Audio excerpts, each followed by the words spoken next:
ನಮಸ್ತೆ ಎಲ್ರಿಗೂ. ಎಲ್ಲರೂ ಹೇಗಿದ್ದೀರಾ? ಎಲ್ಲರೂ ಚೆನ್ನಾಗಿದ್ದೀರಾ ಅಂದ್ಕೊಂಡಿದ್ದೀನಿ. ನಾನು ಚೆನ್ನಾಗಿದ್ದೀನಿ. 3 ದಿವಸ ಆಗಿತ್ತು ನಾನು ತಲೆಗೆ ಸ್ನಾನ ಮಾಡಿ. ಎಣ್ಣೆ ಹಚ್ಚಿರಲಿಲ್ಲ ತಲೆಗೆ. ತುಂಬ ತಲೆನೋಯೋದು ನನಗೆ, ತುಂಬ ತಲೆನೋವು. ಅದಕ್ಕೇ ಇವತ್ತು ಸ್ವಲ್ಪ ಹರಳೆಣ್ಣೆ ಹಚ್ಚೋಣ ಅಂದ್ಬಿಟ್ಟು ಈಚೆ ಕಡೆ ಕೂತ್ಕೊಂಡೆ ಕಣ್ಣುಡಿ ಇಟ್ಕೊಂಡು. ನಾನು ಕಣ್ಣುಡಿ ಇಟ್ಕೊಂಡೆ ಯಾವಾಗಲೂ ತಲೆಗೆ ಎಣ್ಣೆ ಹಚ್ಕೊಳ್ಳೋದು. ಯಾಕಪ್ಪ ಅಂದರೆ ನನಗೆ ಹಂಗೆ ಹಚ್ಕೊಳ್ಳೋಕ್ಕೆ ಬರೋದೇ ಇಲ್ಲ. ಆವತ್ತಿಂದ ರೂಢಿ ಆಗಿಬಿಟ್ಟೈತೆ. ಕನ್ನಡಿ ಮುಂದೆಲೇ ತಲೆ ಬಾಚೋದು, ಕನ್ನಡಿ ಮುಂದೆಲೇ ನಾನು ಎಣ್ಣೆ ಹಚ್ಕೊಳ್ಳೋದು ತಲೆಗೆ. ಹಾಗಾಗಿ ಹಚ್ಕೊಳ್ಳೋಣ ಅಂತ ಕೂತ್ಕೊಂಡೆ. ತಲೆಗೆ ಎಣ್ಣೆ ಹಚ್ಕೊಂಡೆ, ತುಂಬ ಹಚ್ಚಿದ್ದೀನಿ. ನಿದ್ದೆ ಬರೋಲ್ಲ ಇಲ್ಲ ಅಂದರೆ ತಲೆನೋವಿಗೆ. ಆಮೇಲೆ ಏನಾದರೂ ಒಂದು ಸ್ವಲ್ಪ ಮನಸ್ಸಿಗೆ ಚಿಂತೆಗಳು ತಲೆಗೆ ತಗೊಬಿಟ್ರೆ ಸಿಕ್ಕಾಪಟ್ಟೆ ತಲೆನೋವು ಬಂದ್ಬಿಡ್ತೈತೆ. ನಿಜವಾಗ್ಲೂ ಚಿಂತೆಯಿಂದಲೇ ಅರ್ಧ ತಲೆನೋವು ಮನುಷ್ಯನಿಗೆ, ಬೇರೆ ಏನಿಲ್ಲ. ಏನು ತಲೆಗೆ ಹಚ್ಕೋಬಾರ್ದು, ಏನು ಚಿಂತೆ ತಗೋಬಾರ್ದಪ್ಪ ಅಂದರೂ ಯಾವುದಾದ್ರು ಒಂದು ಬಂದು ಸೇರ್ಕೊಂಡಿರುತ್ತೆ ತಲೆಗೆ. ನಿಜವಾಗ್ಲೂ ಮನುಷ್ಯನಿಗೆ ಯಾವತ್ತೂ ತಪ್ಪಲ್ಲ. ಅಷ್ಟೊಂದು ಸುಲಭನಾಗ ಅವು ಆಚೆ ಹೋಗೋದು ಇಲ್ಲ. ಚಿಂತೆಗಳು ಇದ್ದೇ ಇರ್ತವೆ. ಹಾಗಾಗಿ ಅದರಿಂದಲೇ ಅರ್ಧ ತಲೆನೋವುಗಳು ನಮಗೆ. ಅದಕ್ಕೆ ನಾನು ತಲೆಗೆ ಎಣ್ಣೆ ಇಟ್ಟು ತಲೆ ಬಾಚ್ಕೊಳ್ಳೋಣ ಅಂತ ಕೂತಿದ್ದೀನಿ. ನನ್ನ ಕೂದಲೆಲ್ಲ ನಿಜವಾಗ್ಲೂ ಎಲ್ಲ ಉದುರೋಯ್ತು. ನಾನೇನು ಬೋಡಿ ಆಗಿಬಿಡ್ತೀನೇನೋ ಅಂತ ಭಯ ಆಗ್ಬಿಟ್ಟೈತೆ. ನಿಜವಾಗ್ಲೂ ಅಷ್ಟು ಕೂದಲಿತ್ತು ನನಗೆ, ಎಲ್ಲ ಉದುರೋಗ್ಬಿಡ್ತು. ಎಷ್ಟು ಕೂದಲು ಉದುರ್ತೈತೆ ಅಂದರೆ ನಿಜವಾಗ್ಲೂ ನನ್ನ ತಲೆಯಲ್ಲಿ ಕೂದಲೈತೋ ಹೆಂಗಪ್ಪ ನನಗೆ ಗೊತ್ತಿಲ್ಲ, ಅಷ್ಟು ಕೂದಲು ಉದುರ್ತೈತೆ. ಈ ಕೂದಲು ಉದುರಂಗಿರೋಕೆ ಏನಪ್ಪ ಮಾಡೋದು ಅನಿಸ್ಬಿಟ್ಟೈತೆ ನನಗೆ. ಫಸ್ಟು ನನಗೆ ಇಷ್ಟೊಂದು ಕೂದಲು ಉದುರ್ತಾ ಇರಲಿಲ್ಲ. ಇತ್ತೀಚೆಗೆ ತುಂಬ ಕೂದಲು ಉದುರ್ತೈತೆ. ಹಾಗಾಗಿ ನೋಡಬೇಕಾದ್ರೆ ಎಷ್ಟು ದಿನ ಇರುತ್ತೋ ನನ್ನ ಜೊತೆಲ್ಲ ಕೂದಲು ಗೊತ್ತಿಲ್ಲ. ಯಾಕಂದರೆ ಕೂದಲಿಗೂ ನನ್ನ ಜೊತೆ ಇರೋ ಋಣ ಇರಬೇಕಲ್ಲ, ಅದಕ್ಕೂ ಅದು ಎಷ್ಟು ದಿನ ಇರುತ್ತೋ ನನ್ನ ಜೊತೆಲಿ ಗೊತ್ತಿಲ್ಲ. ಯಾವಾಗ ಉದುರೋಗ್ತಾವೋ ಎಲ್ಲ. ಹಾಗಾಗಿ ನೋಡಿ, ಈ ಥರ ಎಣ್ಣೆ ಇಟ್ಕೊಂಡ್ರೆ ಎಲ್ಲ ಒಂಥರ ಕೂದಲು ತಲೆಯೆಲ್ಲ ಒಂಥರ ಕಾಣಿಸುತ್ತೆ. ಆದ್ರಾಗಲಿ ಏನು ಮಾಡೋದು, ನಾವಿರೋದೇ ಈ ಥರ. ನಾವು ಅಂದ ಚಂದ ಏನಿಲ್ಲ. ನಾವು ಇರೋದೇ ಈ ಥರ. ನಾವು ಹುಟ್ಟಿರೋದು ಈ ಥರನೇ, ಇರೋದು ಈ ಥರನೇ. ನಾನು ತಲೆಗೆ ಎಣ್ಣೆ ಇಟ್ಕೊಂಡು ತಲೆ ಬಾಚ್ಕೊಂಡು 1-2 ದೇವ್ರ ಫೋಟೋ ರೂಮ್ ಕ್ಲೀನ್ ಮಾಡೋ 2 ಬಟ್ಟೆ ಇತ್ತು. ಅವೆರಡು ಬಟ್ಟೆ ಜಾಸ್ತಿ ಕೊಳೆ ಆಗಿಬಿಟ್ಟಿದ್ವು. ಹಂಗೆ ಜಾಲ್ಸಾಕೋಣ ತಡಿ ಅಂದ್ಬಿಟ್ಟು ಬಚ್ಚಲ ಮನೆಗೆ ಬಂದೆ. ಹಂಗೆ ಕೈ ತೊಳ್ಕೊಬೇಕಾಯ್ತು ಎಣ್ಣೆ ಹಚ್ಕೊಂಡಿದ್ದು. ಅದಕ್ಕೆ ಬಚ್ಚಲ ಮನೆಗೆ ಜಾಲ್ಸಾಕೋಣ ಅಂತ ಸೋಪಿನ ಪುಡಿ ಮಾಡ್ತಾಯಿದ್ದೀನಿ. ಸ್ವಲ್ಪ ತುಂಬ ಕೊಳೆ ಆಗಿಬಿಟ್ಟಿದ್ವು ಅವು 3 ಬಟ್ಟೆಗಳು, ಕಾಟನ್ ಬಟ್ಟೆ. ಅದಕ್ಕೇ ಇನ್ನು ಬೆಳಗ್ಗೆ ಗುರುವಾರ, ಅದಕ್ಕೇ ಸ್ವಲ್ಪ ಅವೆಲ್ಲ ತೊಳೆದು ಹಾಕ್ಕೊಂಡ್ರೆ ಅಲ್ಲಿ ಒಳಗಡೆ ದೇವ್ರ ರೂಮ್ ಕ್ಲೀನ್ ಮಾಡ್ಬೋದು, ಇಲ್ಲ ಅಂದರೆ ಇಲ್ಲ. ಅದಕ್ಕೆ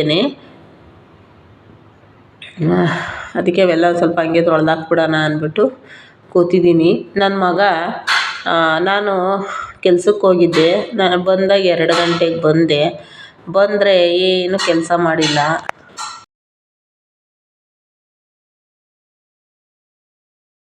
ಏನು ಕೆಲಸ ಮಾಡಿಲ್ಲ. ಹೋಗಿದ್ದೆ ಬೆಳಗ್ಗೆ. ಅಪ್ಪ ಮುಸ್ರೆ ತಗೊಂಡೋಗಿ ಆಚೆಗೆ ಚೆಲ್ಲಿ ಮತ್ತು ಒಂದು ಸ್ವಲ್ಪ ನೋಡು ಆಚೆ ಈಚೆ ಅಂತ ಹೇಳಿದ್ರೆ, ಬೆಳಗ್ಗೆ ಹೊಸ ಬಟ್ಟೆ ನಾನು ಯಾವಾಗಲೂ ಬಾಗಿಲಲ್ಲೇ ಇಡ್ತಿದ್ದೆ. ಅದು ಎಲ್ಲೋ ಗಾಳಿಗೆ ಹೋಗ್ಬಿಟ್ಟೈತೆ. ಅದು ನೋಡ್ಕೊಂಡಿಲ್ಲ, ಏನಿಲ್ಲ. ಅವನಿಗೆ ನಂಬ್ಕೊಂಡ್ರೆ ನಮ್ಮ ಮನೆ ಕೆಲಸಗಳು ಏನೂ ಆಗೋಲ್ಲ.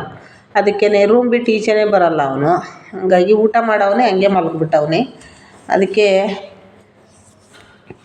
ಇನ್ನೇನು ಮಾಡೋದು ಅಂದ್ಬಿಟ್ಟು ನಾನು ಬಂದಮೇಲೆ ಅವನು ಎಲ್ಲ ಹೋದ ಹೊರಗಡೆ.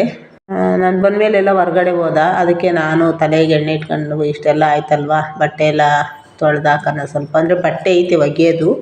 ನಾಳೆ ಬೆಳಗ್ಗೆ ನೆನೆಸಿಕ್ಕೆ ಹೋಗ್ತೀನಿ. ಕೆಲಸದಿಂದ ಬಂದ್ಬಿಟ್ಟು ಒಗೆದಾಕ್ತೀನಿ. ಯಾಕಂದರೆ ಬೆಳಗ್ಗೆನೇ ಒಗೆಯೋಕ್ಕಾಗಲ್ಲ, ಬೆಳಗ್ಗೆ ಗುರುವಾರ ಬೇರೆ.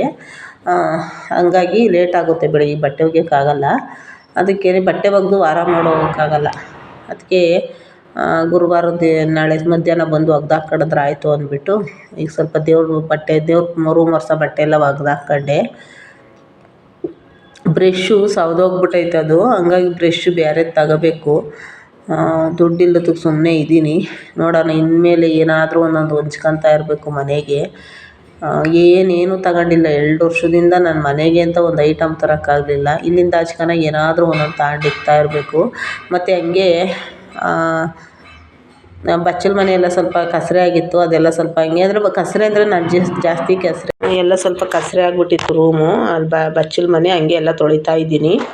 ಅಂದರೆ ಬಚ್ಚಲ ಮನೆ ತೊಳೆದಂಗೆ ಇರುತ್ತೆ, ಬಟ್ ಯಾವಾಗವಾಗ ನೀರು ಹಾಕಿ ಎಲ್ಲ ತೊಳ್ಕೊತಾ ಇರ್ತೀನಿ. ಉಜ್ಜಂಗೇನಿರಲ್ಲ, ಎಲ್ಲ ನೀಟಾಗೈತೆ. ನಾನು ಪರ್ಕೆ ತಗೊಂಡು ಅವಾಗವಾಗ ಸೋಪಿನ ಪುಡಿ ಎಲ್ಲ ಹಾಕ್ಬಿಟ್ಟು ಉಜ್ಜುತ್ತಾ ಇರ್ತೀನಲ್ವ. ಹಂಗಾಗಿ ಅದೆಲ್ಲ ಕ್ಲೀನ್ ಮಾಡಿ ಬಟ್ಟೆ ಮೇಲಕ್ಕೆ ಹಾಕ್ಬಿಟ್ಟು ಬಂದು ರೂಮಿಗೆ ಬಂದೆ. ನನ್ನ ಮಗ ನೋಡಿ ನಿಮ್ಮ ಮನೇಲೂ ಮಕ್ಳು ಹಿಂಗೇನಾ ರೂಮಿಂದು ಬೀರಿನ ಬಾಗಿಲು ತೆಗ್ದಾಕ್ಬಿಟ್ಟವನೆ, ಬಟ್ಟೆಗಳು ಎಲ್ಲಂದಲ್ಲಿ ಕಿತ್ತೆಸ್ತವನೆ, ಒಂದು ಪ್ಯಾಂಟು ಮತ್ತು ಬಟ್ಟೆಗಳು ನೆಟ್ಟಗೆ ತಕ್ಕೊಳ್ಳಲ್ಲ, ಇರೋ 3 ಬಟ್ಟೆನೇ ನೀಟಾಗಿ ಮಡಿಕೊಳ್ಳಲ್ಲ ನನ್ನ ಮಗ, ಹೆಂಗಂದ್ರೆ ಹಂಗೆ ಬಿಸಾಡ್ತಾನೆ. ಇನ್ನು ಬೀರು ತುಂಬ ಏನಾದ್ರು ಬಟ್ಟೆ ಇಟ್ಕೊಂಬಿಟ್ರೆ ಎಲ್ಲೆಲ್ಲಿ ನಾನು ಡೈಲಿ ಅವ್ನು ಬಟ್ಟೆ ಮಡ್ಚಿಕ್ಕೋದೇ ನನಗೆ ಕೆಲಸ ಆಗುತ್ತೇನೋ ಗೊತ್ತಿಲ್ಲ. ನೋಡಿ ಹಾಸಿಗೆನೂ ಸಹ ಎತ್ತಿಲ್ಲ, ರಗ್ಗು ಕೌದಿ ಎಲ್ಲ ಹಂಗೆ ಬಿಸಾಡವನೆ, ಹಂಗೆ ಐತೆ ಮಲಗಿರೋದೆಲ್ಲ. ಅದಕ್ಕೆ ಇವಾಗ ರೂಮೆಲ್ಲ ಸ್ವಲ್ಪ ಕಸ ಹೊಡಿಬೇಕು, ಅದಕ್ಕೆ ಅದೆಲ್ಲ ಕ್ಲೀನ್ ಮಾಡೋಣ, ಎಲ್ಲ ಎತ್ತಿಕ್ಕಿ ಅಂತ ಎತ್ತಿಕ್ತಾ ಮಡ್ಚಿಡ್ತಾ ಇದ್ದೀನಿ. ಮಡ್ಚಿಟ್ಬಿಟ್ಟು ಇಡಪ್ಪ ಅಂತ ಅಂದರೆ ಕೇಳೋದೇ ಇಲ್ಲ, ಅವನೇ ಏನೋ ಒಂಥರ ಮಗ, ಏನು ಮಾಡೋಣ. ಅದಕ್ಕೆ ನಾನೇ ಎಲ್ಲ ಕ್ಲೀನ್ ಮಾಡ್ತೀನಿ. ಎಲ್ಲ ಹೊರ್ಗಡೆ ಬೇರೆ ಹೋಗವನೆ, ಅವ್ನಿಗೇನು ಜಾಸ್ತಿ ಮಾತಾಡೋಲ್ಲ, ನಾನೇ ಕ್ಲೀನ್ ಮಾಡ್ಕೊತೀನಿ. ನೀನೇನು ಮಾಡೋದು, ಈಗ ಏನು ಮಾಡ್ಬೇಕು ಕೆಲಸ? ಅದಕ್ಕೇ ಕಸ ಗುಡಿಸೋದು ಒಂದೇ. ರೂಮಿನ ಕಸ ಗುಡ್ಸೋಕ್ಕೆ ಒಂದು 20 ನಿಮಿಷದ ಮೇಲೆ ತಗೊತೀನಿ ನಾನು, ಹೇಳಬೇಕು ಅಂದರೆ ಆ ಕಡೆಯಿಂದ ಈ ಕಡೆಗೆ, ಈ ಕಡೆಯಿಂದ ಆ ಕಡೆಯಿಂದ ನಿಧಾನ ಗುಡಿಸ್ಬೇಕು, ಇಲ್ಲಾಂದರೆ ಧೂಳೆಲ್ಲ ಅಲ್ಲಲ್ಲೇ ಇರುತ್ತೆ. ಹಾಗಾಗಿ ಎಲ್ಲ ಒರೆಸ್ಕೋಬೇಕು ಇದ್ರ ಮೇಲಿರೋ ಧೂಳೆಲ್ಲ. ನೋಡಿ ಬಟ್ಟೆ ತಗ್ಲಾಕಿದ್ನಲ್ವ, ಹಿಂಡಿರೋವು ಇಕ್ಕಣದಿಲ್ದವೆಲ್ಲ ಒಂದೇ ತವ ಹಾಕ್ತಾನೆ. ಮತ್ತು ನಾನು ಹೇಳಿದ್ದೀನಿ, ಇಕ್ಕಣದಿಲ್ಲದ ಬಟ್ಟೆನ ಒಂದು ಕಡೆ ಸೈಡ್ ಇಡು, ಇಕ್ಕಣ ಬಟ್ಟೆನ ಒಂದು ಕಡೆ ಸೈಡ್ ಇಡು ಅಂತ. ಎಲ್ಲ ಒಂದೇ ತಕ್ಕ ಹಾಕ್ಬಿಡ್ತಾನೆ ಬಟ್ಟೆಗಳು. ಅವು ನನಗೆ ಗೊತ್ತಾಗಲ್ಲ, ಏನಿಲ್ಲ, ಎಲ್ಲ ಒಗಿತಿರೋದೆ. ನೋಡಿ ಇದೆಲ್ಲ ಒಗಿಬೇಕು ಇವಾಗ ಬಟ್ಟೆಗಳು. ಇವು ಯಾವಾಗ ಇಕ್ಕೊಂಡಿದ್ನೋ ನನಗೆ ಗೊತ್ತಿಲ್ಲ, ಅವನು ಯಾವಾಗ ಇಕ್ಕಂತಾನೋ ಯಾವಾಗ ಇದು ಮಾಡ್ತಾನೋ ಗೊತ್ತಾಗಲ್ಲ. ಹಂಗಾಗಿ ಯಾವಾಗ ಬಿಚ್ಚೆಸಿತಾನೋ ಬಟ್ಟೆಗಳ್ನ, ಈ ತಗ್ಲಾಕಿದ್ರು ನೀಟಾಗಿ ತಗ್ಲಾಕೊಳ್ಳಲ್ಲ ನನ್ನ ಮಗ. ಹೇಳಿ ನನಗೂ ಸಾಕಾಗ್ಬಿಟ್ಟೈತಿ ನಿಜವಾಗ್ಲೂ. ಕಲ್ತ್ಕೊಳ್ಳಪ್ಪ ಅದೆಲ್ಲ ನೀಟಾಗಿರೋದು ಕಲ್ತ್ಕೊಳ್ಳೋ ಅಂದರೆ ಎಷ್ಟು ಹೇಳಿದ್ರು ಕೇಳೋಲ್ಲ, ಎಲ್ಲಂದ್ರಲ್ಲಿ ತೆಗಿಯೋದು ಬಿಸಾಕೋದು, ಓದ್ತಾ ಇರೋದು ಸುಮ್ಮನೆ. ಅದಕ್ಕೆ ಅವೆಲ್ಲ ಎತ್ತಿಕ್ಕೊಂಡೆ, ಸ್ವಲ್ಪ ಹೊಗೆ ಬಟ್ಟೆ ಎಲ್ಲ ಸೈಡ್ಗೆ ಹಾಕ್ಕೊಂಡಿದ್ದೀನಿ, ನಾಳೆ ನೆನೆಸಿಡೋಣ ಅಂದ್ಬಿಟ್ಟು. ಮಧ್ಯಾಹ್ನದಷ್ಟೊತ್ತಿಗೆ ನೆಂದಿರ್ತವೆ, ಮಧ್ಯಾಹ್ನ ಬಂದು ಒಗ್ದಾಕ್ಕೊಂತೀನಿ. ಅದಕ್ಕೇ ಸ್ವಲ್ಪ ನಡುಮನೆ ಕಸ ಎಲ್ಲ ಇತ್ತು, ನಾನು ಬೆಳಗ್ಗೆ ಒಂದ್ಸಲ ಗುಡಿಸೋಗಿದ್ದೆ, ಈಗ ಒಂದ್ಸಲ ಗುಡಿಸ್ತೀನಿ. ಯಾಕಂದರೆ ನಾನು ಕಸ ಇದ್ದರೆ ಮಾತ್ರ ಗುಡಿಸ್ತೀನಿ, ಇಲ್ಲಾಂದರೆ ಗುಡ್ಸೋಕೆ ಹೋಗಲ್ಲ. ಬೆಳಗ್ಗೆ ಟೈಮ್ ಒಂದೇ ಟೈಮ್ ನಾನು ಕಸ ಹೊಡಿಯೋದು, ಸಂಜೆ ಟೈಮೇ ನೋಡಿ. ಎಲ್ಲಾದರೂ ಕಸ ಎಲ್ಲ ಒಂದೊಂಚೂರು ಕೂರ್ಲೆ ಎಲ್ಲ ಬಿದ್ದಿರ್ತಾವಲ್ವ, ಹಂಗಾಗಿ ಕಸ ಕಾಣಿಸ್ತೈತೆ, ಆವಾಗ ಒಂದು ಸ್ವಲ್ಪ ಸಂಜೆ ಟೈಮು ಹೊಡ್ಕೊತೀನಿ ಅಷ್ಟೇ. ಇನ್ನು ಒಳಗಡೆ ಪಾತ್ರೆ ಎಲ್ಲ ಐತೆ ತೊಳೆಯೋದು, ಅದೆಲ್ಲ ತೊಳಿಬೇಕು. ಮುಸ್ರೆ ಎಲ್ಲ ತಗೊಂಡೋಗಿ ಆಚೆಗೆ ಹಾಕಬೇಕು, ಕೆಲಸ ಐತೆ, ಕೆಲಸ ಮುಗಿಯಲ್ಲ. ಅದಕ್ಕೆ ಅದೆಲ್ಲ ನಾನು ವಿಡಿಯೋ ಮಾಡೋಕ್ಕಾಗಿಲ್ಲ. ಬಟ್ ಇಷ್ಟೇ ನಾನು ಇವತ್ತಿನ ವಿಡಿಯೋ, ನಂದು ಇಷ್ಟೇ. ನನ್ನ ವಿಡಿಯೋ ಯಾರೆಲ್ಲ ನೋಡ್ತೀರಾ ದಯವಿಟ್ಟು ಸಬ್ಸ್ಕ್ರೈಬ್ ಮಾಡ್ಕೊಳ್ಳಿ. ವಿಡಿಯೋ ಇಷ್ಟ ಆದರೆ ಒಂದು ಲೈಕ್ ಮಾಡಿ, ಕಮೆಂಟ್ ಮಾಡಿ.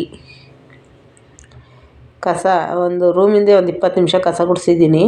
ಇದು ಲಾಸ್ಟು ಕಸ ಗುಡಿಸ್ತಾ ಇರೋದು ನಡುಮನೆದು.